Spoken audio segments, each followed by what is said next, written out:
You know what sucks is all this big news is breaking and these videos are going to be up forever and I have this stupid mustache. Donate to my Movember page. I'm not looking like this because I think it looks good. So, the Toronto Maple Leafs fired Mike Babcock.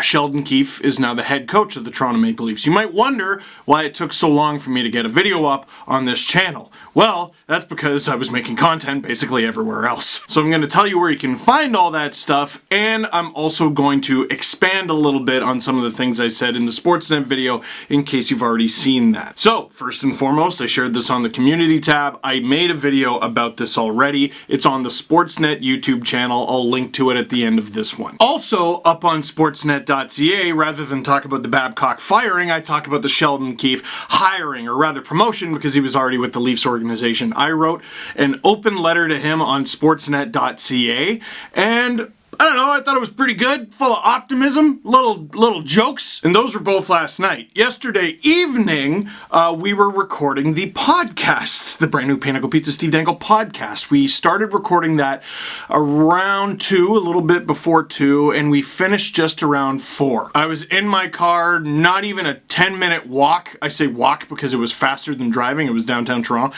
Not even a 10-minute walk away from the studio when the news broke, and Jesse and Adam and I got on a 3-way phone call. I had my headset on chill, and we talked about, like, okay, do we just turn around from wherever we are and go back to the studio and re-record it?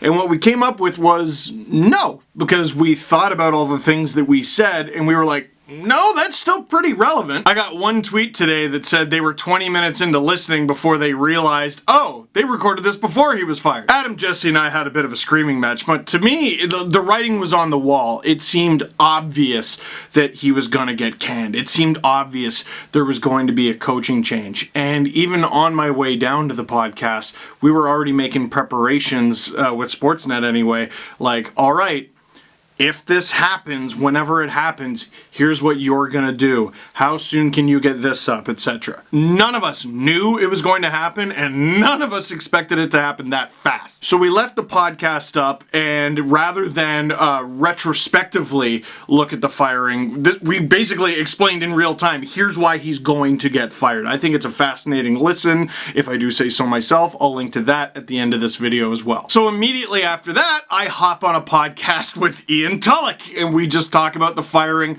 right after it happened, and we spoke for over an hour. That's up on Spotify, and if you want to listen to that, that's available as well. Also up on the Sportsnet YouTube channel, we did another edition of Steve's Dangits and another edition of Steve's Hat Picks. It's the one where I'm wearing an Oilers jersey. I know it's weird, and I'm sorry. What day is today? Today is Thursday, which means Friday morning there's another video going up on the Sportsnet YouTube channel called Leafs Therapy. It's the first edition of it. It is Faisal being my therapist, talking to me about the Leafs and all my worries and anxieties. Now, the funny thing about this is we shot this on Tuesday just before ice surfing, and we were gonna scrap the whole thing, which sucked because we thought it was gonna be pretty good. Instead, what we're gonna do is just add a little addendum to it. Hey, by the way, we didn't know Mike Babcock was gonna get fired, and then we're gonna upload it, I believe, Friday morning, early Friday morning on the Sportsnet YouTube channel. By the way, I think you're picking up on the trend. If you're ever like, Steve doesn't upload enough to this channel, check out the Sportsnet one. There's content. And the podcast one. Sometimes I look at this channel and I don't think I make enough either, and then I look at all three and I go, ah. And you know what? Forget it. I'm just gonna advertise one more thing that I'm working on. Hey, if you have any kids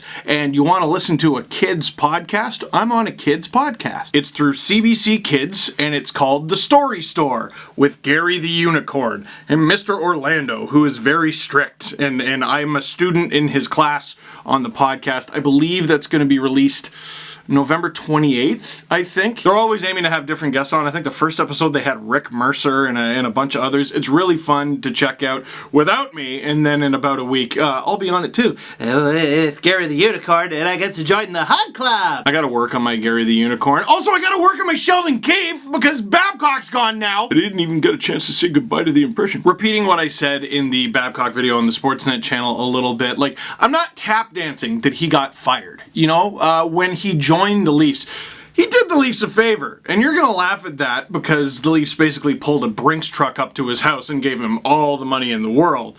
But he did the Leafs a favor. There was no incentive for Mike Babcock to join the 15-16 Toronto Maple Leafs. They had just been the 14-15 Toronto Maple Leafs. That was the Peter Horachek Leafs. That team finished with fewer points than the first team that Mike Babcock had, which finished last.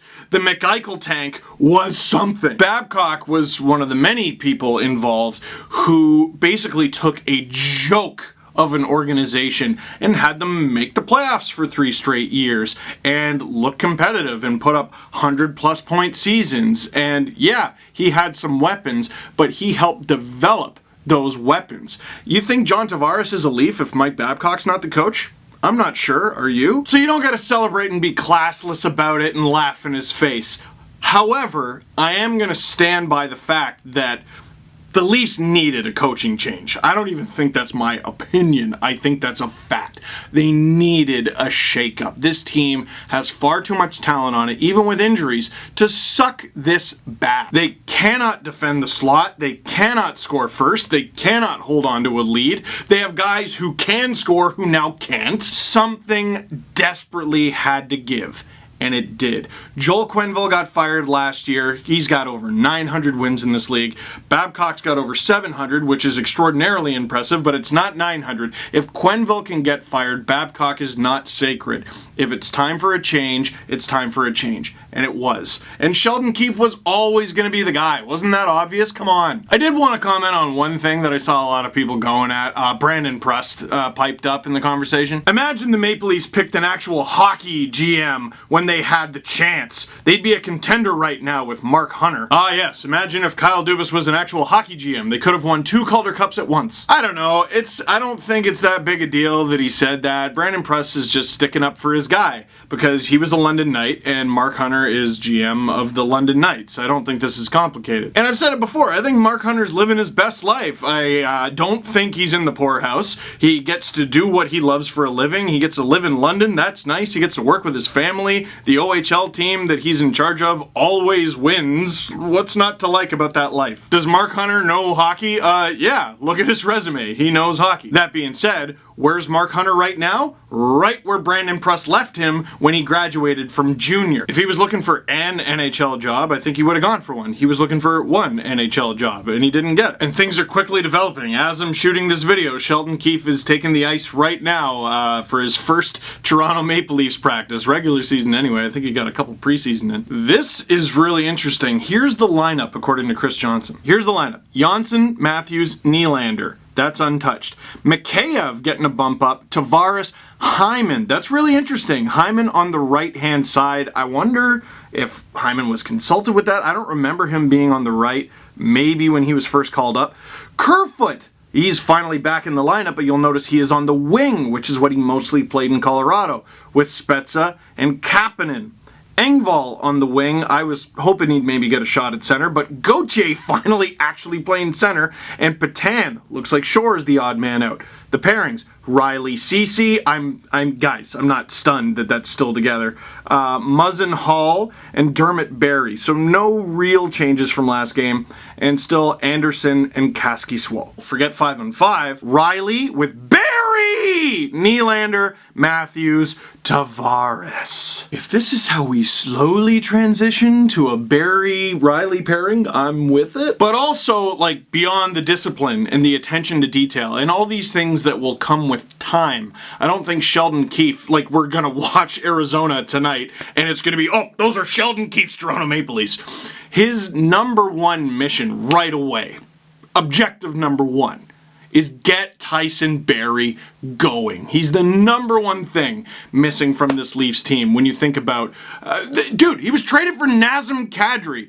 I thought he was going to be the highest scoring right-handed defenseman in Leafs history. He's on pace for less than 20 points. If they get him going, if they at least get the power play going, they can win some games. Even on this 6-game losing streak they're currently on, there were games they could have won. Got their teeth kicked in on special teams. So that's it for now. I'm going to let the Leafs do the rest of the talking. They're obviously going to play against the Coyotes. I'm obviously going to have a reaction video to that. add that to the content list. That little stutter you saw in my face was me realizing I gotta do that as well. That is it for this one. Thank you very much for watching. Click like if you like this video. Click subscribe if you really liked it. Tell all your friends that the Leafs are on the clock now. It's the Leafs' opportunity. Dubas, the players, Keefe, to show the world what they can do.